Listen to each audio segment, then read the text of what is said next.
नमोस्तु नमो अरिहंताणं नमो सिद्धाणं नमो ऐर्याणं नमो वज्रायाणं नमो लोये सव्यसाहुणम् ओकारं बिन्दुसंयुक्तं नित्यं ध्यायन्ति योगिनः कामदं मोक्षदं चैव ओंकाराय नमो नमः। अविरल शब्द घनोग प्रक्षालित सकल भूतल मलकलंका मुनिभिरुपासित तीर्था सरस्वती हरतु नो दुरितान् अज्ञान तिमिरान्धानां ज्ञानाञ्जन शलाकया चक्षुरुन्मिलितं येन तस्मै श्रीगुरुवे नमः। श्री परम गुरुवे नमः। परम्पराचार्य गुरुवे नमः। सकल कलुष विध्वंसकं श्रेयसां परिवर्धकं धर्म संबंधकं भव्य जीव मन प्रतिबोधकारकं पुण्य प्रकाशकं पाप प्रणाशकमिदं शास्त्रं श्री संयम प्रकाशनामधेयम् अस्य मूल ग्रंथ कर्तारे श्री सर्वज्ञ देवास तदुत्तर ग्रंथ कर्तारे श्री गणधर देवा प्रति गणधर देवा तेषां वचनानुसारम् आसाद्य आचार्य श्री कुंद कुंदामनाय आचार्य सूर्य सागरेण विरचितं श्रोतारः सावधानतया शृण्वन्तु। मंगलम भगवान वीरो मंगलम गौतमो गणी मंगलम कुंद कुंदाद्यो जैन धर्मोस्तु मंगलम सर्वमंगल मांगल्यम सर्वकल्याणकारिकम प्रधानम सर्वधर्माणां जैनम जयतु शासनम जैनम जयतु शासनम जैनम जयतु शासनम। संयम प्रकाश नाम का ये ग्रंथ है। आचार्य महाराज सूर्य सागर जी साहब द्वारा लिखी गई यह अनुपम रचना है, संकलन ग्रंथ है और अद्भुत शैली में ग्रंथ की रचना हुई है। आगम प्रमाण ही आगम प्रमाण यहाँ प्रस्तुत करते रहते हैं। निरंतर निरंतर निरंतर आगम प्रमाणों के माध्यम से स्वरूप को स्पष्ट करते रहते हैं। यही वस्तु का स्वरूप किस तरह का है, उस वस्तु के स्वरूप को समझने के लिए मुनिराज कैसे होते हैं, भगवान कैसे होते हैं, श्रावक कैसे होते हैं, इन सब को समझने के लिए ये सब कदम कदम पर तर्क उठाते हैं, प्रश्न उठाते हैं, समस्याएं बतलाते हैं, समाधान करते हैं। बड़ी सुंदर शैली में ये सब चर्चाएं हुई है। कल हमने हमारे जीवन में किस किस प्रकार से नियम लिए जाने चाहिए उसकी चर्चा की थी। जीवन को नियमों में बांटने की चर्चा की थी। जीवन को नियमों में कसने की चर्चा की थी। जिनके जीवन में नियम नहीं है, जिनके जीवन में संकल्प नहीं है, जिनके जीवन में आराधना करने का भाव नहीं है, वे श्रावक नहीं हैं। भाई विपुल भाई गांधी जी ये जो बात कह रहे हैं, ये बातें बहुत गहराई से हमें विचार चिंतन करना चाहिए। जितनी बातें कही थी, सुबह उठते ही जिन मंदिर में जाकर के ही हमें यह सब नियम ले लेने चाहिए, ये सब प्रतिज्ञा ले लेनी चाहिए। रोज के नियम रोज लो, इससे बढ़िया तो कोई बात हो ही नहीं सकती है। रतन जी तातेड़ साहब किशनगढ़ से, बोलो। रोज के नियम रोज लो, रोज़ाना अपने आप को कसौटी पर कस करके देखो हम कितने पानी में हैं। रोज़ाना अपने आप को कस करके देखो हम कितने पानी में हैं, हमारी क्या स्थिति है। हम हमारे जीवन में, व्यावहारिक जीवन में कितनी पात्रता का डेवलपमेंट हुआ है। हम इंद्रियों पर किस तरह से लगाम लगा सकते हैं, उन्हें किस तरह से कस सकते हैं, इसे बहुत गहराई से देखना चाहिए। अपने आप का मूल्यांकन भी किया जाना चाहिए। हम यदि अपने आप का मूल्यांकन ही नहीं करेंगे तो हमें कैसे पता लगेगा कि हम कितने पानी में हैं। स्वयं का मूल्यांकन तो होना ही चाहिए ना। आत्मनिरीक्षण, आत्म मूल्यांकन, इसके बिना पता ही नहीं लगेगा। देखिए, इसी प्रकरण को कल जो 17 बिंदु बतलाए थे, आज उसी प्रकरण को एक और स्टेप आगे बढ़ाते हुए ये कह रहे हैं, भोगोपभोग परिमाण व्रत के 5 अतिचार। भोगोपभोग परिमाण व्रत के अतिचार बता रहे हैं। क्या क्या अतिचार हो सकते हैं। उमा स्वामी आचार्य ने तत्वार सूत्र महाशास्त्र में 5 अतिचार कहे। क्या 5 अतिचार बतलाए? कौन कौन से हैं? अभी उमा स्वामी आचार्य को तो यहाँ सामने नहीं ला रहे हैं। 571 नंबर पेज पर भोगोपभोग परिमाण व्रत के 5 अतिचार,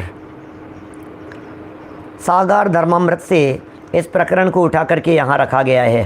क्या कह रहे हैं सागार धर्मामृत में, जरा देखिए।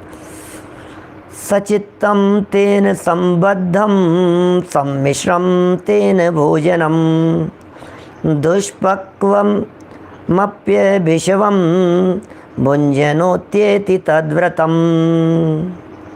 सचित्त पदार्थों का भक्षण, क्या क्या कह रहे हैं? सचित्त पदार्थों का भक्षण, सचित्त के संबंध रखने वाले पदार्थों का खाना। आप तो सचित्त पदार्थों को ही सेवन कर रहे हैं, नंबर 1। नंबर 2, सचित्त पदार्थों के संबंध में रखी हुई वस्तु को आप यदि सेवन कर रहे हैं, वो भी इसी तरह के आएगा।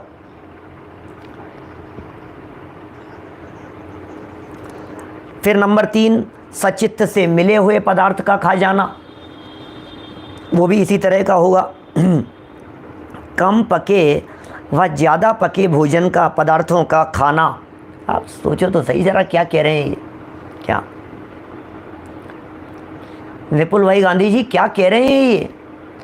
मैंने अभी जब इनका विश्लेषण करेंगे तो विचार करना ज़रा गंभीरता से, क्या लिख रहे हैं ये लिख रहे हैं यहाँ पर कि भाई पके हुए भोजन कर रहे हो, ज़्यादा पका हुआ जला हुआ भोजन कर रहे हो, कम पका हुआ भोजन कर रहे हो।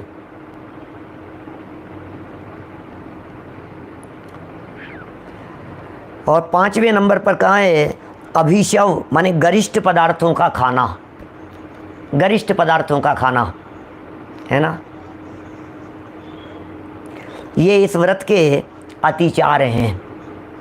क्या कहें भाई साहब, आज काफ़ी लोगों को प्रवचन सुनने में बाधा उत्पन्न सी होती हुई दिखाई दे रही है। क्या काफ़ी लोग तो सुन रहे हैं, हमारी तरफ से तो किसी तरह का कोई व्यवधान नहीं दिखाई दे रहा है। जिनके यहाँ दिक्कत है उन्हें उसे एक बार पुनः रीस्टार्ट करना चाहिए।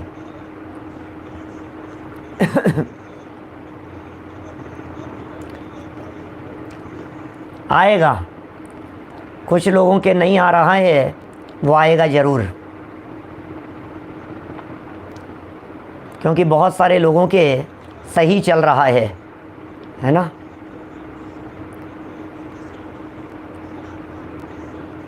नरेंद्र बाकलीवाल जी साहब बराबर आ रहे हैं ना, धर्मचंद जी साहब के भी बराबर आ रहा है, विवेक जी के भी बराबर आ रहा है ना। देखिए अब ये तो टेक्नोलॉजी है, इसका तो हम क्या कर सकते हैं। केसी जैन साहब बीकानेर, सबके सही चल रहा है। उल्लास भाई बराबर चल रहा है।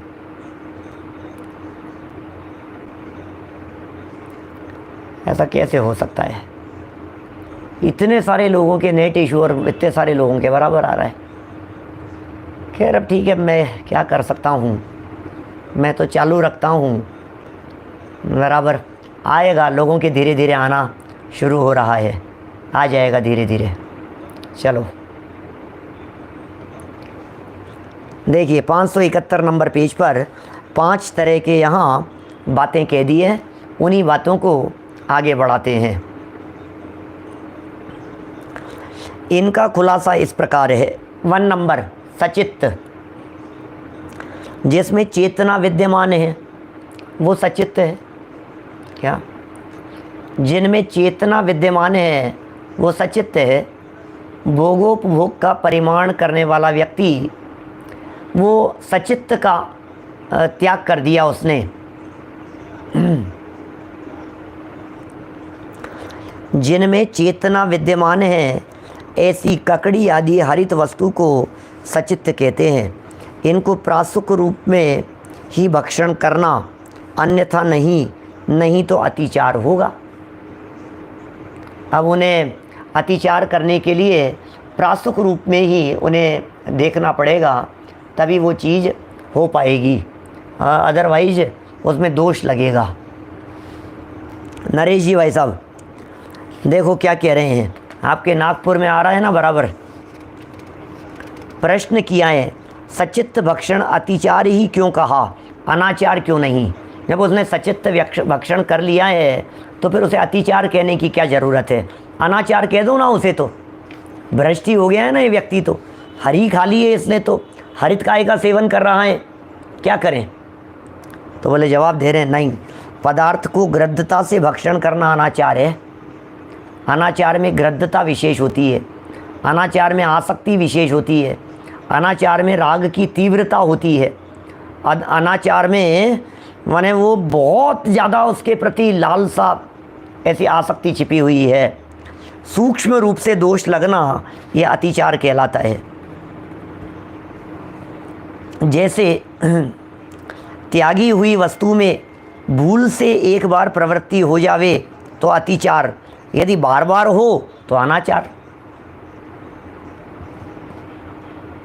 वस्तु त्यागी हुई थी, अब त्यागी हुई वस्तु में वस्तु को त्याग दिया था, अब उस त्यागी हुई वस्तु को अब दोबारा यदि अपन लेवें, एक बार लेने में आ गया, चलो अतिचार लग गया भैया। कई लोग ऐसे होते हैं जो अतिचार लगने पर अनाचार लगाता है। समझ में आ रही है क्या बात? दुनिया में बहुत से लोग ऐसे हैं जो अतिचार लगने पर अनाचार लगा देते हैं। क्या नहीं ख्याल में आ रही होगी बात? मतलब ऐसा होता है, किसी व्यक्ति ने गलती से कोई एक अभक्ष्य पदार्थ का सेवन कर लिया, क्या किसी भी व्यक्ति ने गलती से किसी एक पदार्थ का सेवन कर लिया। अब पता है जिनवाणी क्या कहती है? अब जिनवाणी ये कह रही है, तुमने गलती से सेवन किया ना एक पदार्थ का, इस वस्तु का सेवन कर लिया, तुम्हारा नियम टूट गया। कि हाँ ठीक है साहब, नियम टूट गया मेरा, तो अब नियम टूट तो गया ही, अब मैं खा सकता हूँ ना, अब तो सेवन चलेगा ना, अब टूट तो गया ही है। अरे यार अब टूट तो गया ही, अब खा लो। नहीं भाई साहब नहीं, गलती से भी नहीं। अष्टमी का दिन है, चतुर्दशी का दिन है, हरित काय के सेवन का त्याग है, हरित पदार्थ का सेवन नहीं करता हूँ मैंने ऐसा नियम ले रखा है, हरित पदार्थ का सेवन नहीं करता हूँ, और गलती से हरी मिर्च खाने में आ गई, गलती से लौकी की सब्जी बनी हुई थी खाने में आ गई। यदि ऐसा हो गया तो सोचना अब क्या कह रही है जिनवाणी, क्या कह रही है? अब ये कहता है अरे यार अब आज तो खा लिया, अब क्या करूँ, अब खा तो लिया ही, अब खा लो यार। नहीं, गलती नहीं करना, अनाचार का दोष लगेगा, अनाचार का महापाप लगेगा। आप क्या सोच रहे हो?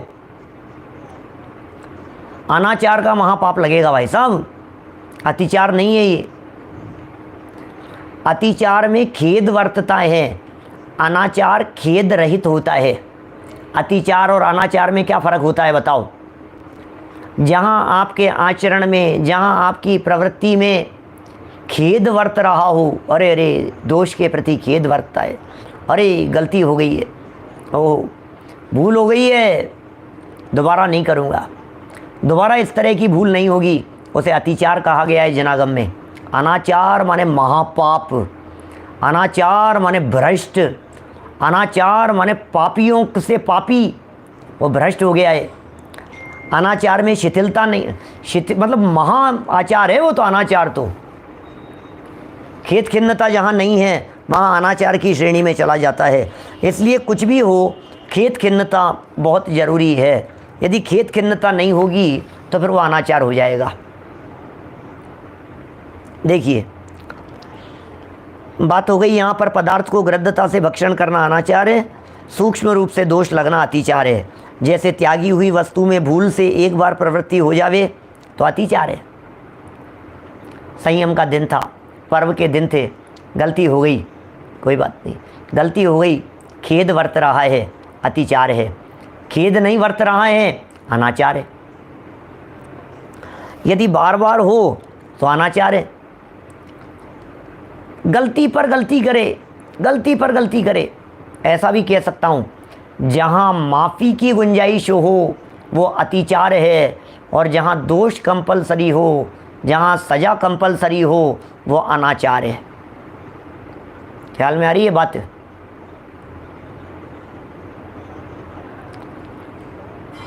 बोलो, समझ में आ रही है बात? क्या बात कहना चाह रहे हैं? ज्यों माफ़ी मांग करके हम निवृत्त हो गए, वो अतिचार था। माफ़ी मांगी, निवृत्त हो गए, ठीक है, सो के गलती हो गई, दोष तो लगेगा नहीं, हिदायत देंगे तुम्हारे को, नहीं, आगे ध्यान रखना। ये जो बात कही जा रही है ओम प्रकाश जी जोगी साहब, इसका नाम है अतिचार।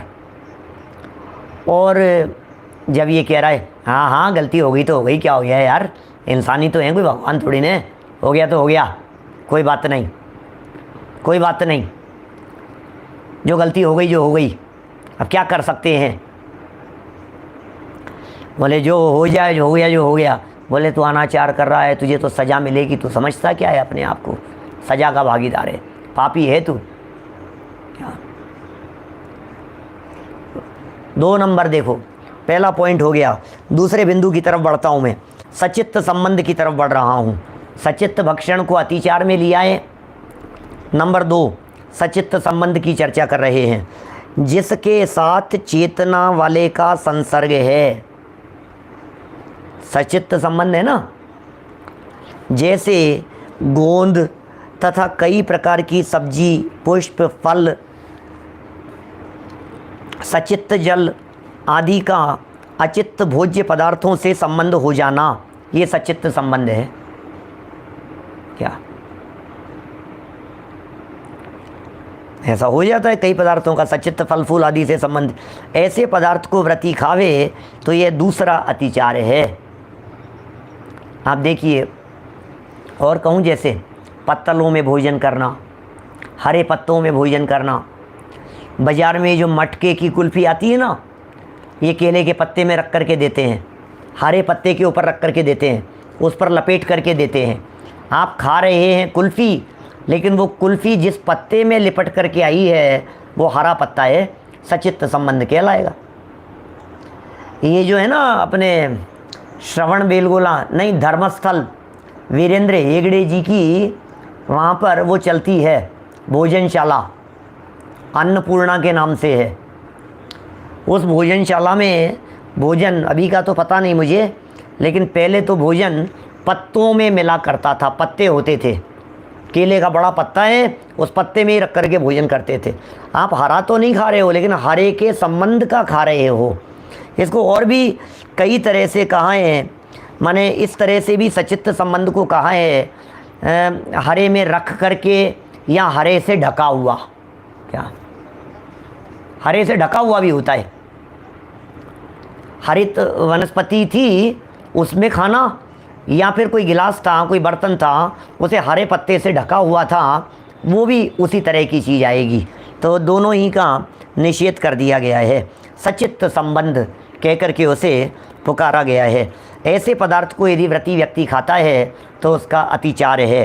नंबर 3 में आएगा मिला हुआ, मिलावट की चर्चा तीसरे नंबर पर आएगी, उसमें कुछ और बात कहेंगे। जरा देखिए, सचित्त सम्मिश्र, सचित्त सम्मिश्र, जिस पदार्थ में सचित्त वस्तु मिल गई हो, ओह,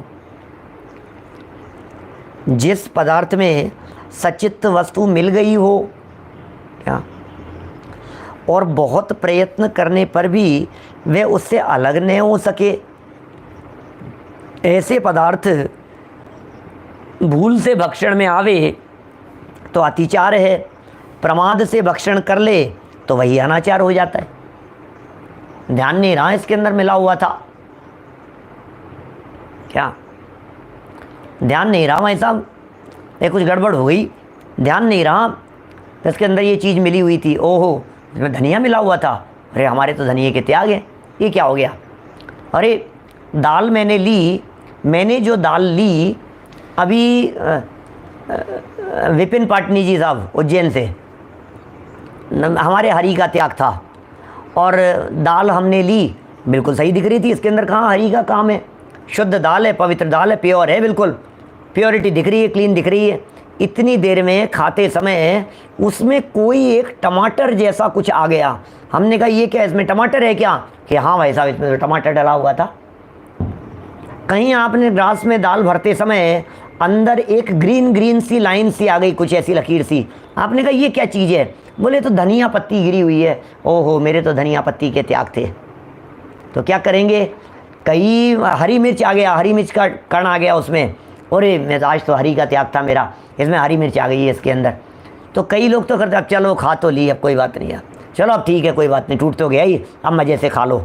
और दूसरा व्यक्ति कहेगा नहीं, अभी आधी रोटी खाई है मैंने, हटा देंगे इसको, मैं इसका सेवन नहीं कर सकता हूँ मैं। अतिचार हो गया है, अनाचार नहीं हो सकता है। सचित्त से मिला हुआ, मिली हुई चीज़ की चर्चा कर रहे हैं यहाँ। पहला तो सचित्त भक्षण ही हो गया था, सचित्त वस्तु का सेवन ही हो गया था। फिर नंबर 2 सचित्त संबंध वाली की चर्चा हो गई थी। नंबर 3 सचित्त सम्मिश्र की चर्चा चल रही है यहाँ, सचित्त में मिलावट होने की चर्चा चल रही है, सचित्त से मिले हुए पदार्थ की चर्चा चल रही है। सचित्त से मिश्रित वस्तु, विचार विवेक तो रखना ही पड़ेगा हमारे को। कितनी ही बार, कितने ही लोग, कितने ही साधर्मी इस तरह के होते हैं जो फटाफट ये नहीं पंडित जी हम तो, हमने तो ऐसा कर लिया, हमने तो अभी कोई बात नहीं, अब चलता है क्या? कैलाश जी भाई साहब, बिल्कुल 100% पता लगते ही छोड़ देना चाहिए, बस पता लगते ही तुरंत छोड़ देना चाहिए, विकल्प ही नहीं करना चाहिए हमारे को।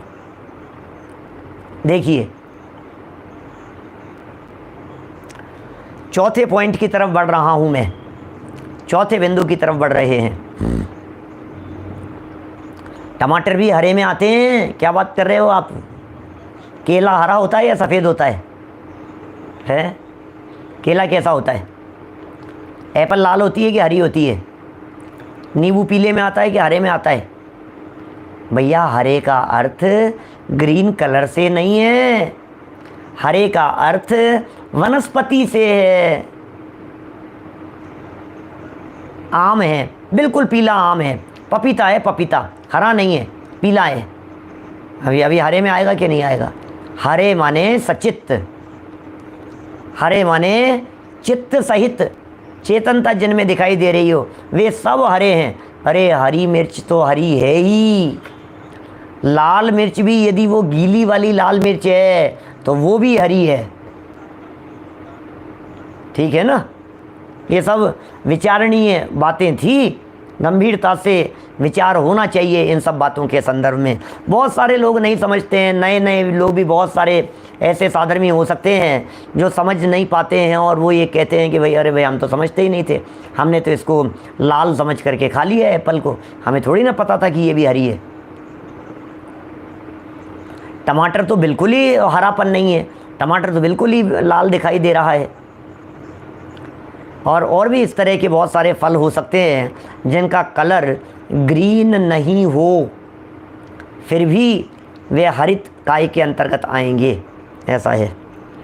सब समझते हैं, सब जानते हैं, कुछ एक लोग नहीं जानते हों, नए नए साधर्मी लोग, नए युवा साथी नए नए जुड़े हों, है ना? नारियल पानी वो भी हरे में आता है, पता है आपको? नारियल पानी का सेवन किया आपने, हरा है वो, सचित्त कहलाएगा नारियल पानी। दुष्पक्व, ये बड़ा खतरनाक है, दुष्पक्व। अब ये दुष्पक्व को क्यों यहाँ भोग परिमाण का अतिचार कह करके पुकारा गया है? भोग का अतिचार क्यों कहा गया है? इसे शब्द क्या दिया है इन्होंने यहाँ? दुष्पक्व।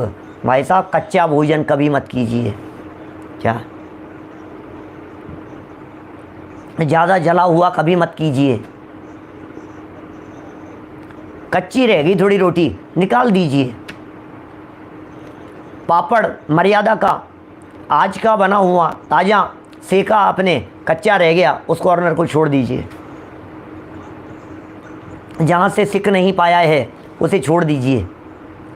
दुष्पक्व है वो, अपक्व भी कह सकते हैं और दुष्पक्व भी कह सकते हैं। अपक्व माने कच्चा रह गया है और दुष्पक्व माने ज़्यादा पक गया है, ऐसा भी नहीं है समझ में? रोटी कई जगह से कभी कभी कच्ची रह जाती है, ऐसा हो जाता है। अभी पढ़ूंगा, पूरा पैराग्राफ पढ़ देता हूँ मैं, पूरी बात क्लियर हो जाएगी, स्पष्ट हो जाएगी सारी बात। राजकुमार जी अजमेरा साहब देखिए क्या लिख रहे हैं। दुष्पक्व, जो पदार्थ अग्नि पर योग्यता से अधिक पका दिया या कच्चा ही रह गया हो वह दुष्पक्व है। पता है इसको दुष्पक्व या अपक्व को यहाँ अभक्ष्य की श्रेणी में क्यों रखा गया है, खाने योग्य नहीं है ऐसा क्यों कहा गया है? क्योंकि इसमें राग की गृद्धता ज़्यादा होती है, इसमें आपकी उसके प्रति राग बहुत तीव्र है, राग की गृद्धता बहुत ज़्यादा है, ये चीज़ इसके अंदर देखी जा रही है। ये कारण है असली कारण। सचित्त माने तो हरित पदार्थ हैं, और ये कच्चे पक्के पदार्थों के सेवन को भी निषेध कर रहे हैं। जैसे एक पात्र चूल्हे पर पानी भरकर चढ़ाया, उसमें चावल सीजने को रख दिए हों, चावल सीजने के लिए रख दिए हों, उनमें से थोड़े चावल तो पक गए हों और थोड़े कच्चे रह गए हों। सीजने के लिए रखे थे आपने, थोड़े पक गए, थोड़े कच्चे रह गए हों। ऐसे अध कच्चे या अध पके चावल, जौ, गेहूँ, फल आदि पदार्थ को खाना ये अतिचार है। क्या ऐसे पदार्थों का सेवन करना ये अतिचार कहलाएगा, क्योंकि ऐसी वस्तु खाने से अनेक प्रकार के रोग पैदा हो जाते हैं। देखो ये तो रोग की बात कह रहे हैं, लेकिन मैं कह रहा हूँ रोग तो है ही, राग भी तीव्र है ना, छोड़ा नहीं जा रहा है, छूट नहीं पा रहा है। कौन छोड़ेगा यार, इतना अच्छा टेस्ट ही है। अब थोड़ा सा जल गया तो कोई बात नहीं, अब थोड़ा सा कच्चा रह गया तो कोई बात नहीं, खा जाओ, भूख इतनी तेज़ लग रही है, छोड़ो मत। ये सब वही सब निषेध करने योग्य बातें हैं। आगे भविष्य में ध्यान रखें, खाने योग्य नहीं है।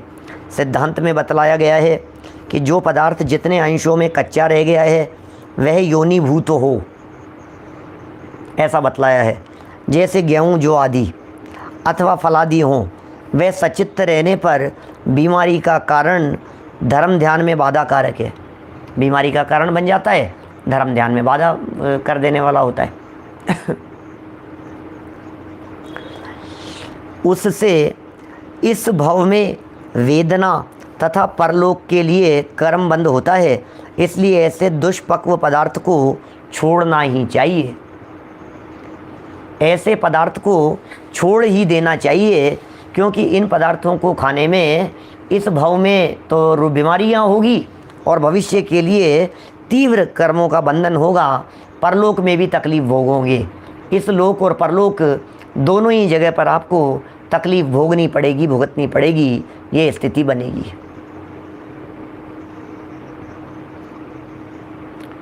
देखो क्या कह रहे हैं।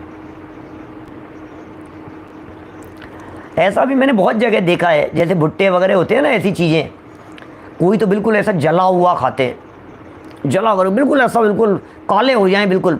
भुट्टे, मक्का जो आती है, मकई क्या कहते हैं, सब जगह अलग अलग शब्दों में पुकारते हैं उसे, मुक्का, भुट्टा, मक्का, मकई, ऐसे दाने दाने दाने उसमें जो होते हैं, ऐसे ऐसे बिल्कुल काले हो जाने चाहिए वो, तब खाएंगे। अरे भाई वो खाने योग्य नहीं है। कुछ ऐसे खाते हैं जो कच्चे ही रह जाएं, ऐसा भी नहीं। रोटी भी कोई लोग ऐसे ऐसी खाते हैं कि जो बिल्कुल ऐसे काली हो जानी चाहिए, पपड़ी का ऐसा चूरा चूरा मतलब ऐसा हो जाना चाहिए, ऊपर जो उसका पपड़ी है रोटी के ऊपर की बिल्कुल काली हो जाए, ज़्यादा सिकी हुई है, वो दुष्पक्व है, वो खाने जैसी नहीं है। देखो सिरा, सरा, भुट्टा, 4 हो गए, 5वें बिंदु की तरफ बढ़ रहे हैं अपन लोग। सब समझ गए कौन की चर्चा कर रहा था, स्वीट कॉर्न की बात कह रहा था। अभिशव माने कांजी आदि पतले पदार्थों तथा खीर आदि पौष्टिक पदार्थों को अभिशव कहते हैं। जब शक्ति न्यून हो जाती है तब ये पदार्थ काम नहीं देते, धर्म साधन में बाधा खड़ी हो जाती है। ऐसे पदार्थों के सेवन की इच्छा रखना अतिचार है, इससे व्रती को बचना चाहिए। ज़्यादा खीर वगैरह पौष्टिक पदार्थ हैं, ऐसी जो चीज़ें हैं, इन चीज़ों से भी हमारे को बहुत हद तक बचना चाहिए, इनसे भी दूर रहना चाहिए। तंदूरी रोटी वगैरह भी जला करके खाते हैं बहुत सारे लोग, जली हुई जैसी खाते हैं, जली वत, उनका भी निषेध किया गया है। और देखिए सचित्त आदि अतिचारों को समझाने के लिए श्री चारित्र सार ग्रंथ में श्री चामुंडराय जी ने युक्ति दी है। श्री चामुंडराय जी ने कुछ युक्ति दी है इन बातों को समझाने के लिए। बोले क्या युक्ति दी है इन बातों को समझाने के लिए? कि इन सचित्त आदि पदार्थों के खाने से अपना उपयोग सचित्त रूप हो जाता है। इन पदार्थों को खाने से, सचित्त पदार्थों को खाने से उपयोगी सचित्त रूप हो जाता है, ऐसा तर्क दे रहे हैं आचार्य देव। सचित्त रूप वस्तु के उपयोग करने से इंद्रियों के मद की वृद्धि होती है। इंद्रियों के मद की वृद्धि होती है तथा वात पित्त प्रकोप आदि अनेक प्रकार के रोग उत्पन्न हो जाते हैं। हो अनेक तरह के रोग उत्पन्न हो जाते हैं। उन रोगों को दूर करने के लिए औषधियों का सेवन करना पड़ता है, जिसमें सचित्त वनस्पति आदि के सेवन करने से फिर पाप संपादन होता है। इसलिए व्रती श्रावक को ऐसे सचित्त आदि अपथ्य व आहार का सदा के लिए त्याग कर देना चाहिए। व्रती श्रावकों को ऐसे पदार्थों का सदा के लिए त्याग कर देना चाहिए। कल के लिए आज बना करके खा रहे हैं, ऐसे भी बहुत लोग होते हैं। ये भी बड़ा चलता है समाज में। बहुत तरह की बातें हैं भाई साहब, ना समझी में जो कर ले वे सो कम है। कल अष्टमी है, कल हरी नहीं खाएंगे। एक काम करो, आज हरी मिर्च छोंक करके रख लो। आज छोंक करके रखी गई, कल हम उसे अचित्त मान लेंगे, कल हम उसे खा लेंगे। आंवले आज हमने छोंक करके रख दिए, कल खा लेंगे उनको अष्टमी के दिन। ऐसा कई लोग करते हैं। अच्छा नहीं है ये, ठीक नहीं है ये उचित नहीं है, ये अनुचित बात यहाँ बतलाई जा रही है। इस बात को योग्य नहीं समझना चाहिए, तो ऐसा उसका तुरंत त्याग कर देना चाहिए। श्वेतांबर संप्रदाय के 15 खर कर्म, यहाँ श्वेतांबर संप्रदाय के अनुसार 15 प्रकार के खर कर्म बतलाए गए हैं। अब आप कहेंगे साहब ये श्वेतांबर संप्रदाय के अनुसार क्यों बतलाए जा रहे हैं ये खर कर्म? ये क्या क्यों कह रहे हो इस तरह के खर कर्मों की चर्चा श्वेतांबर संप्रदाय अनुसार? तो बोले क्या फ़र्क पड़ गया, हम क्यों नहीं कह सकते हैं? जब श्वेतांबर संप्रदाय में भी इन कार्यों को गलत कार्य कह करके, खोटे कार्य कह करके, पाप कार्य कह करके, अनुचित कह करके इनसे छूटने की, छुड़ाने की प्रेरणा देते हैं, तो फिर हमें एक तो छोड़ ही देना चाहिए ना। हमें तो छोड़ ही देना चाहिए। यहाँ सवाल दिगंबर श्वेतांबरपन का नहीं है। मेरे पास में एक आत्मार्थी व्यक्ति, बाहर के रहने वाले, विदेश में रहने वाले, कुल कोई भी रहा हो उनका, दिगंबर और श्वेतांबर दोनों धर्मों की समीक्षा और परीक्षा करके निर्धारण करने की भावना रखने वाले 2-4 साल से बराबर अभ्यास में लगे हैं, इस शोध खोज में लगे हैं कि सच्चा धर्म कौन सा है। उन्होंने मेरे पास में कल इतने प्रश्न भेजे, शर्म से मस्तक झुक गया ये बात देख करके। जब उन्होंने कहा हम तो दिगंबर धर्म को अच्छा मानते थे, दिगंबर मुनिराजों को अच्छा मानते थे, और हमें तो दिगंबरों से ज़्यादा अच्छे श्वेतांबर साधु संयमी दिखाई दिए। इतनी बातें कही, परिग्रह त्यागी होकर के गाड़ी यहाँ रख रहे हैं, हम उन्हें कैसे परिग्रह त्यागी कहें? उनके साथ में हमारे यहाँ ऐसा बोले, वो श्वेतांबर साधु घर घर जा कर के मांग करके लेकर के आ रहे हैं, लेकिन ये दिगंबर साधु तो अपने साथ में चौकाई लेकर के जा रहे हैं। मैं क्या जवाब देता? मेरे पास में कोई जवाब नहीं थे। 20 प्रश्नों की ऐसी लंबी लिस्ट दे दी उन्होंने मेरे सामने। मैं कोई जवाब, मैं क्या कहूँ, क्या बताऊँ मैं क्या चल रहा है दुनिया भर में, क्या हो रहा है। बोलते हैं हमने दिगंबर साधुओं को दक्षिण भारत में इधर उधर कई जगह पर पिछले 2-4 साल में दिगंबर साधुओं को बहुतों को देखा और ऐसी बातें दिखाई दी। अब मैं क्या जवाब देता उनको? मैं क्या कहूँ भाई साहब? उन्होंने कहा कि ये तो इनसे तो फिर संयम लिया है, फिर ऐसा क्यों है, फिर ऐसा क्यों है, फिर ऐसा क्यों है, फिर ऐसा क्यों नहीं हो सकता है। अब अपन लोगों के पास में कोई जवाब नहीं है इन बातों का। कितना शिथिलाचार किस हद तक बढ़ गया है। कछु सुधि बुद्धि नाही रही है, मिथ्यामति छाए गई है। कुछ सुध बुद्ध नहीं है, ऐसी मिथ्यामति छा गई है। नाच गाने हो रहे हैं, फिल्मी डांस हो रहे हैं, नाच गान हो रहा है, क्या खुद ही नाचना शुरू कर देवे, खुद ही बनाना शुरू कर देवे, परोसना शुरू कर देवे, क्या क्या हो रहा है भाई साहब, कैसी कैसी बातें हैं भाई साहब। सुनील जी साहब विदिशा वाले, क्या कहें बोलो, कोई जवाब नहीं है हमारे पास में। बोले भाई साहब आप ही बतलाओ मैं कौन से क्या सच्चा मानूं मैं कहा क्या बतलाऊं भाई साहब, जो आपने देखा है वो सच्चा दिगंबर जैन धर्म नहीं है, हम क्या बताएं।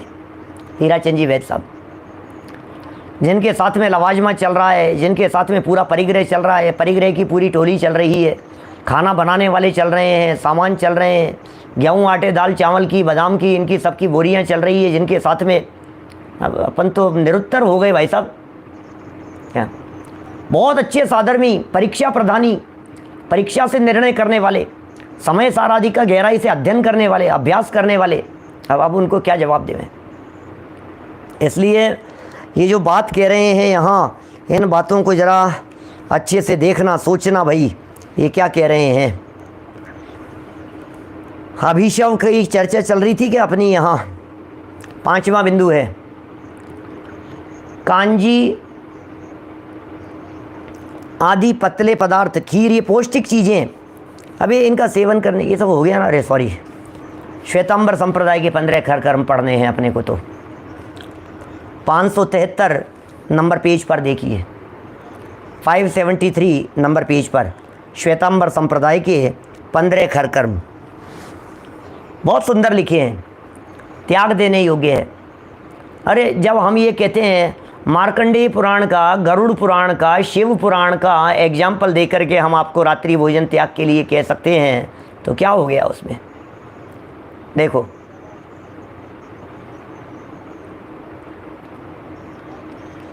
तिजोरियाँ, चाबियाँ, बैंक बैलेंस, मोबाइल, ये सब प्रश्न थे उनके मेरे पास में, हमने मोबाइल पर बातें करते हुए देखा है। आप क्या कह रहे हैं,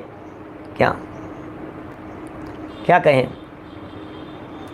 अब कोई सोन घड़ी की बात नहीं है, तुम सोन घड़ी कहो, चाहे लोहा घड़ी कहो, चाहे चांदी घड़ी कहो, चाहे गोल्ड घड़ी कहो, जिसको जो कहना हो सो कहो भैया। यहाँ तो जैन धर्म ये मिलावट का काम नहीं है, ये बात समझ लेना, एक सच्ची बात समझ लेना, यहाँ मिलावट का नाम नहीं है, यहाँ तो प्योर चीज़ मिलेगी आपको, प्योरिटी वाला धर्म है ये जैन धर्म। ये खरा सोना है, ये 24 कैरेट गोल्ड है, यहाँ 999 भी नहीं है, 999 नहीं है, ध्यान देना मैं क्या कह रहा हूँ, 999 नहीं है। 1-2 दिन पहले अभी सुबह के प्रवचन में समय सार में आ गई थी चर्चा, बिस्किट तो प्योर होते हैं ना, कि नहीं वो भी प्योर नहीं होते, वहाँ भी 999 ही होता है। ओ रिंकेश भाई 999 ही है वो भी, नहीं भाई साहब 999 भी प्योर नहीं। अरे प्योर तो प्योर ही होता है, उसकी क्या बात करें अपन। ये 24 कैरेट गोल्ड की बात है भाई साहब, ये 999 की बात नहीं है। क्या 49 भी नहीं है, उसमें भी कमी है। यहाँ तो मैं हूँ अपने में स्वयं पूर्ण, उस परिपूर्णता की चर्चा चल रही है। यहाँ तो परिपूर्णता को बताने की बात चल रही है, कमी का कहाँ सवाल है यहाँ पर, यहाँ कमी का कोई सवाल नहीं है। देखिए जरा क्या कह रहे हैं आगे। व्रतों को दृढ़ रखने तथा अतिचारों को से बचने के लिए श्वेतांबर आचार्य 15 खर कर्मों के त्याग का उपदेश देते हैं। वे इस प्रकार हैं, जरा सुनिए। 15 प्रकार के खर कर्म कौन कौन से हैं, जरा उन्हें देखते हैं अपन, उनकी चर्चा करते हैं।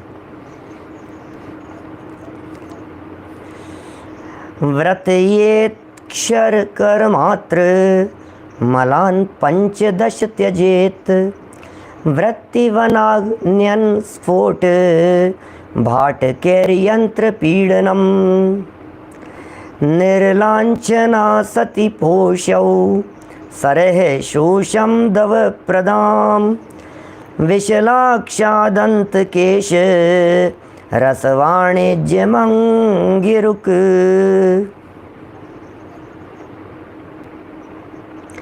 इति के चिन्ह तच्चारु लोके सावध्य कर्मणाम, अगण्यत्वात् प्रणेयं वा तदप्यति जड़ान प्रति। 21, 22, 23 नंबर का श्लोक है 5वें अध्याय का। सागर धर्मामृत में कह रहे हैं जीवों को पीड़ा पहुंचाने वाले, क्या लिख रहे हैं, जीवों को पीड़ा पहुंचाने वाले खर कर्म अर्थात क्रूर व्यापार छोड़ देना चाहिए। ऐसे क्रूर व्यापारों को छोड़ देना चाहिए। व्यापार माने कार्य, क्रियाकलाप, उठापटक, चलना फिरना, घूमना आदि जो कुछ भी कर रहे हैं जिनमें जीवों की हिंसा हो रही हो। खर कर्म नाम के, खर कर्म माने खट कर्म। खट कर्म जानते हैं आप? षट कर्म, खट कर्म, उठापटक, उसके लिए खट कर्म कहते हैं ना उनको। ये क्या खट कर्म करता रहता है? इस तरह के ये भाषा है, भाषा में इस तरह के प्रयोग होते हैं शब्द। तथा इस व्रत के नीचे लिखे 15 मल अतिचार वे त्याज्य हैं। 15 मल अतिचार, अब 15 की बात बतला रहे हैं यहाँ। कौन कौन से हैं 15? पढ़ते हैं, बस 5-7 मिनट के अंदर अपन बात को पूरी करेंगे। इतना ही है समय अपने पास में, आज इनको पूरा कर लेते हैं, फिर कल कुछ अलग हटके चर्चा आएगी और नई अलग हटके चर्चा करेंगे। जीवों को पीड़ा पहुंचाने वाले, ये तो पढ़ दिया। 1 नंबर वन जीविका, ये पहला पॉइंट है। वन जीविका किसे कहते हैं? बोले वन काटकर, वृक्ष आदि कटवाकर जीविका करना, ये वन जीविका। ये क्या खटकर्म पाल रखा है आपने? हैं?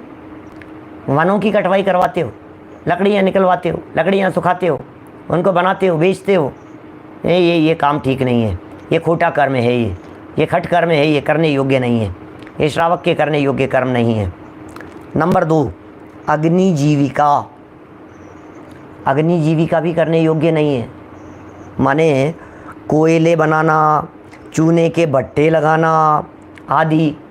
आप कोयले बना रहे हो, चूने के भट्टे लगा रहे हो, फिर क्या होगा? उसके माध्यम से आएंगे लोग, आग जलाएंगे, अग्नि जलाएंगे, ये सब निषेध हो गया। चंदन तस्कर था ना वीरप्पन, व्यापार करता था उस तरह का। ऐसे लकड़ियों के व्यापारी बहुत सारे मिल जाएंगे आपको। वन के वन खरीदे बेचे जाते हैं, कटवाए जाते हैं। वनों में ही इस तरह की बड़े बड़े होते हैं, बहुत लंबे काम होते हैं उनके। कोयले अग्नि जीविका का काम भी नहीं होना चाहिए।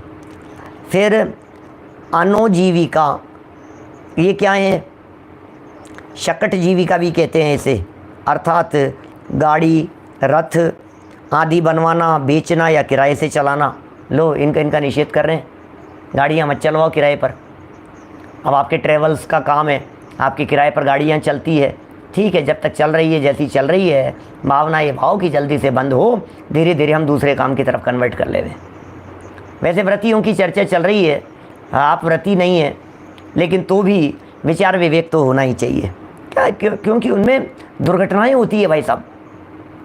ड्राइवर मर जाते हैं, सामने वाले मर जाते हैं, गाड़ियों से उड़ा दिए जाते हैं, कितने एक्सीडेंट होते हैं, बसें गिर जाती है, टकरा जाते हैं, मर जाते हैं, जान निकल जाती है। कहते हैं ना, सड़क पर चलने वाला ड्राइवर सड़क की मौत ही मरता है, पानी का तैराक पानी में ही मरता है। ये ऐसे ही नियम है। गाड़ी चलाने वाला 40 साल से गाड़ी चला रहा हूँ तो रोड एक्सीडेंट में मारा जाएगा? तू ड्राइवर ही है ना, तू। ये होते ही ऐसे ही है, क्या करो? आप आज बच गए, कल बच गए, परसों बच गए, 1 साल बच गए, 2 साल बच गए, 3 साल बच गए। रोज़ाना आपको तेज़ गाड़ी दौड़ानी है, रोज़ाना हाईवे पर दौड़ना है आपको, तो कभी तो मौत पुकारेगी। तो बोले गाड़ियाँ चलाना नहीं, चलवाना नहीं, जिनके 50-50 ट्रक चलते हैं, गाड़ियाँ चलती है, लंबे चौड़े काम होते हैं। बोले नहीं यार, ये अनुचित है भाई साहब, ये योग्य नहीं है कार्य। स्फोट जीविका, फटाके, बारूद, मेहताब आदि द्वारा आजीविका करना। बारूद वगैरह का व्यापार नहीं करना चाहिए, अधिक हिंसा के कार्य हैं, ये भी हमारे जैनियों के योग्य कार्य नहीं है। बोलो। भाटक जीविका, गाड़ी घोड़ा आदि से बोझा ढोकर जीविका करना, ये भाटक जीविका। ये पहले गाड़ी या रथ वगैरह चलाना, बनवाना, बेचना, किराए पर चलाने की बात थी, अब उनके ऊपर वजन ढोने संबंधी बात चल रही है। यंत्र पीड़न जीविका, कोलू घाणी आदि द्वारा तेल आदि निकलवाना या व्यापार करना। बोले यंत्र पीड़न जीविका है ये, इसके लिए भी निषेध करते हैं यहाँ। यंत्र पीड़न का भी निषेध किया गया है हमारे यहाँ जीवन में। अभी तो आजकल तो शुद्ध घी के नाम पर चल ही रहे हैं ना, बन ही रहे हैं ना, शुद्ध घी, शुद्ध तेल। अरे प्रासुक बन रहा है, मर्यादा का बन रहा है, हमारे हिसाब से बन रहा है, ऐसी बातें करते हैं, सब करवाते हैं। निर्लांछन जीविका, बैल आदि के नाक आदि छेद कर जीविका चलाना। अब ये तो क्या है, ये कर्म हो गया इस तरह का। कई लोग इस तरह के होंगे जो इस तरह के जैसे कोई नाक कान छेदने के ही काम करे, लेकिन जैनी लोग कहाँ करते हैं इस तरह के काम हैं। गधे घोड़े वगैरह के बैलों के नाक कान छेदे, उनके छेद निकाले, क्या बोलते हैं ये, अपने घोड़े वगैरह के पैरों के अंदर कीलें वगैरह ठोकें, नाल ठोक रहे हैं उनके पैरों में। ऐसे आजीविका अपने को नहीं करना चाहिए। 7 हो गए। 8वां, अस्थिपोष, घातक जीव सिंह बिल्ली आदि द्वारा जीविका करना या दास दासी रखकर उनसे भाड़ा आदि कार्य करवाना। बिल्ली पाली हुई है, कुत्ता पाला हुआ है, शेर पाल रखा है, मांसाहारी है, खा जाएगा कभी भी। आपने बिल्ली पाल रखी है, उधर से निकलने वाले को चूहे के ऊपर झपट्टा मारती है, आप क्या करोगे? मांसाहारी पशु है। पशुओं को पालना नहीं, पहले तो पशु पालना ही ठीक उचित नहीं है। उन्हें परतंत्र बना लेना रंच मात्र भी उचित नहीं है। परतंत्र बिल्कुल नहीं बनाया जाना चाहिए उन्हें। और फिर उसमें भी ऊपर से हिंसक पशुओं को रखना, कुत्ते वगैरह रखना, बिल्ली वगैरह के फैशन बहुत चल रहे हैं विदेशों में, जगह जगह घर घर में बिल्लियाँ पाली जा रही है, उन सब का भी निषेध करना। 9 नंबर, सरह शोष जीविका, धान्य बोना, नहर आदि से पानी देना जिसमें त्रस्त जीवों की विराधना हो। अब ये नहर हैं, उनसे पानी दे रहा है, कितने जीव उनमें मरते होंगे। ये सब कितने जीवन सुधारने की बातें कर रहे हैं, कितनी कितनी बातें कह रहे हैं। अरे भाई, अपने में किसी तरह का दोष हो तो निकाल लेना, अपना जीवन निर्मल बनाने के लिए बात चल रही है क्या? दावा नल लगाकर जीविका करना। लो, दावा नल लगा करके जीविका, जंगलों में आग लगा करके जीविका करते हैं लोग, करते होंगे भैया। विष वाणिज्य करना, दुकान पर जहर रखता है, जहर बेचता है क्या? लाक्ष व्यापार, लाख होती है ना, लाख हिंसक है वो। लाख की चूड़ियाँ नहीं पहनते हमारे घरों में। जैनियों के घरों में लाख का उपयोग नहीं होता है। चूड़ियों में जो लाख भरी जाती है, जेवरों के अंदर जो लाख भरी जाती है, वो अभक्ष्य है। वो अभक्ष्य तो है ही, वो हिंसक है, वो उपयोग में लेने योग्य नहीं है लाख, तो उसका व्यापार करना। 13 नंबर, दंत वाणिज्य, दांतों का व्यापार करना। हाथी दांत आदि के दांतों को मंगवाना व व्यापार करना, हाथी दांत वगैरह का। ये सब जहर भी रखता है चूहे मारने के लिए, बिल्ली मारने के लिए, ये क्या बोलते हैं, चींटियाँ मारने के लिए। इस तरह की बातें होती है बहुत सारी। ये एक्चुअल में श्वेतांबर संप्रदाय के अंदर ऐसे खर कर्मों की चर्चाएं की है। 15 प्रकार के खर कर्म बतलाए हैं, इसलिए आपने कभी सुना नहीं होगा भाई साहब। सुदीप जी साहब, हर्षवर्धन जी साहब, धर्मचंद जी, ये बातें अपन लोगों को कहाँ इतनी पढ़ने सुनने को मिलती है, लेकिन कितनी कितनी तरह की बातें बतला रहे हैं भैया। जैनियों को तो जवाहरात का व्यापार करो, जैनियों को तो कपड़े का व्यापार करो, 2 ही तरह के व्यापार बतलाए हैं। और ये जिनमें ज़्यादा वो थी, व्यापार ही मत करो ना, जैनी कहेगा व्यापार करने की तुम्हें क्या ज़रूरत है। शुद्ध सात्विक जीवन जीवो अपने यहाँ। तो करना हो, व्यापार करना हो तो कपड़े का व्यापार है, ज्वेलरी का व्यापार है, डायमंड का बिजनेस है, अपने रत्नों का व्यापार है, सूखी चीज़ें, सोने चांदी का काम है। पदार्थ आ गया है, चला गया है, बस ऐसा है अपना, इसके अंदर किसी तरह का कोई दोष नहीं है। संजय जी साहब विदिशा से, सही कह रहा हूँ ना? देखो, कंप्यूटर इंस्टीट्यूट हो, अच्छी बात है, सीख रहे हो, सिखा रहे हो, प्रोफेशन है, आप अच्छे काम करो। आप किराए पर चलाओ, किराए का बिजनेस हो और हो, इस तरह के काम हो, ये सब बातें तो जचती है, समझ में भी आती है। निर्दोष रीति से हो जी, दोष नहीं हो। लाख जो होता है, लाख बहुत हिंसा से बनती है, हिंसा का काम है लाख में। चलिए 14 नंबर पर देखिए आप, केश व्यापार। हो बालों का ही बिजनेस होता है। मैंने कई बार पहले भी जब प्रकरण चले हैं तो मैंने धर्म के नाम पर चलने वाले आडंबरों के अंदर केश व्यापार की चर्चा की है। ये जो जड़ूला उतरवाते हैं ना, जगह जगह जाकर के केश उतरवाते हैं, तीर्थ क्षेत्रों पर जाकर के, उनका बहुत बिजनेस होता है, उनका बाल चले जाते हैं। आजकल तो ये विग बनाए जा रहे हैं, ये माथे के, ये गंजे लोगों के लिए। स्त्रियां भी गंजी हो रही हैं, पुरुष भी गंजे हो रहे हैं, और उनके लिए विग बन रहे हैं। और वो ओरिजिनल बाल वो ले जाते हैं तिरुपति में, महावीर जी में, तिजारा में जा करके लोग वहाँ जा करके अपने बाल उतरवा करके आते हैं। बाल बेच दिए जाते हैं, खरीदे जाते हैं, बेचे जाते हैं, ये सब होते हैं सब काम। ये निषेध कर रहे हैं। केश व्यापार, पशुओं का व्यापार करना तथा उनके केश आदि का व्यापार करना। विनोद दोषी जी साहब, पालडी वाले, देखो क्या क्या बातें लिखी है, मतलब कितनी तरह की बातें कही है। शिक्षण केंद्र स्थापित करो, शिक्षा का काम करो, पढ़ाने का काम करो, स्कूल खोलो, बच्चों को पढ़ाओ, शिक्षा प्रदान करो, ज्ञान दान दो, इस तरह के काम किए जाने चाहिए। 15 नंबर, रस व्यापार व रस वाणिज्य, रस का व्यापार जिसमें मक्खन का बिजनेस कर रहा है, मधु का, शहद का, शराब का, अर्क, शरबत आदि का व्यापार करना जिसमें हिंसा का दोष लगता हो। अभी किस तरह की चीज़ें हो गई है, कितनी सदोष चीज़ें हो गई। चलो पूरी हो गई बात अपनी, इतनी बातें कहना थी।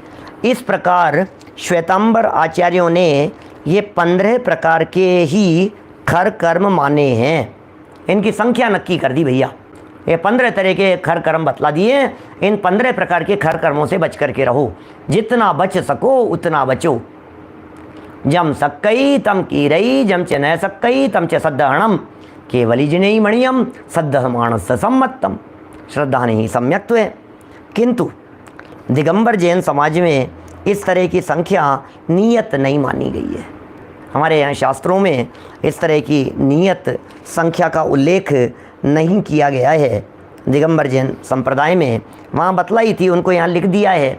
बातें सब अच्छी अच्छी थी, उपयोगी थी, जीवन में अपनाने योग्य थी। खर कर्म इनसे भी अधिक अगणित हो सकते हैं।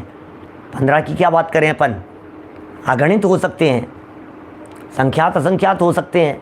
खोटे कार्य, अरे पाप की क्या गिनती, अनगिनती पाप है भाई साहब। जिन सभी का त्याग करना चाहिए, और ये सब तो हमारे द्वारा निर्दिष्ट त्रस घात या बहु स्थावर घात के त्याग में ही अंतर्गत हो जाते हैं। एक प्रश्न पूछ रहे हैं, किराए पर देना हो तो हम किसी अन्य मत के लिए दे सकते हैं क्या? ग्रहित मिथ्यात्व के पोषण करने के लिए, ग्रहित मिथ्यात्व का केंद्र बनाने के लिए नहीं दे सकते हैं आप। अंदर रहने वाला व्यक्ति ग्रहित मिथ्यात्वी हो तो चलेगा, लेकिन ग्रहित मिथ्यात्व का सेंटर खोल दिया गया आपकी प्रॉपर्टी में, नहीं चलेगा, बिल्कुल नहीं चलेगा। सावधान रहें भाई साहब। पैसा ज़्यादा देने वाले मिल जाएंगे, लेकिन कभी नहीं करना इस तरह का काम।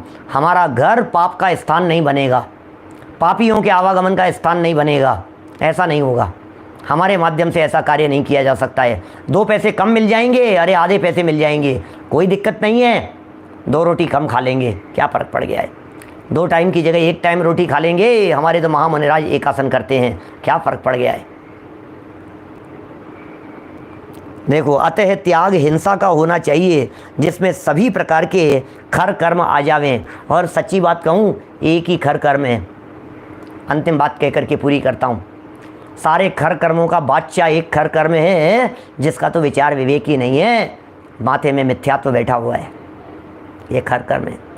मिथ्यात्व क्या क्या अनर्थ नहीं करा देता है, मिथ्यात्व से क्या क्या पाप नहीं होते हैं, मिथ्यात्व से क्या क्या खोटी क्रियाएं नहीं होती है। सबसे बड़ा खर कर्म है मिथ्यात्व। यदि छोड़ना है मिथ्यात्व को छोड़ो, छोड़ना है ग्रहित मिथ्यात्व को छोड़ो, छोड़ना है सप्त व्यसन से भी बड़ा पाप जान करके पहले इसका त्याग करो। ये खर कर्म है भाई साहब। सम्यक्त्व अंगीकार करो, सम्यक्त्व धारण करो, सम्यक्त्व प्राप्त करने का प्रयत्न करो, वही करने योग्य कार्य है। इस तरह से काफ़ी बातें जो त्याग से संबंधित थी वो सब आज हमने की है। कल बहुत महत्वपूर्ण प्रकरण यहाँ चलने वाला है। व्रतों के संदर्भ में ही जीर्णोद्धार क्या चीज़ है, उपकार क्या चीज़ है, ये सब कुछ एक शास्त्रों के जीर्णोद्धार संबंधी कुछ एक अलग हटके प्रकरण आने वाला है। कल विषय को हम बढ़ाएंगे, यहाँ नहीं, आपके घर पर ही विश्वास नगर में रहकर। दिल्ली में कल शाम का प्रवचन होगा विश्वास नगर में। अभी की चर्चा को इसी भावना से विराम दे रहा हूँ कि जहाँ आपको लगता हो कि ये कार्य उचित नहीं है, उसका तुरंत त्याग कर देना। बाहर में त्याग हो और अंदर में त्यागोपादान शून्यत्व शक्ति से युक्त हूँ, ऐसा निर्णय हो, विचार हो। इसी श्रद्धा और भावना सहित ओम नमः सिद्धेभ्य। निज निधि निज में बताई, यह अनंत उपकार है, उसके लिए जिन वाणी माँ को वंदना शतबार है। नमो हरिहंताणम, नमो सिद्धाणम, नमो हरियाणम, नमो ज्ञानम।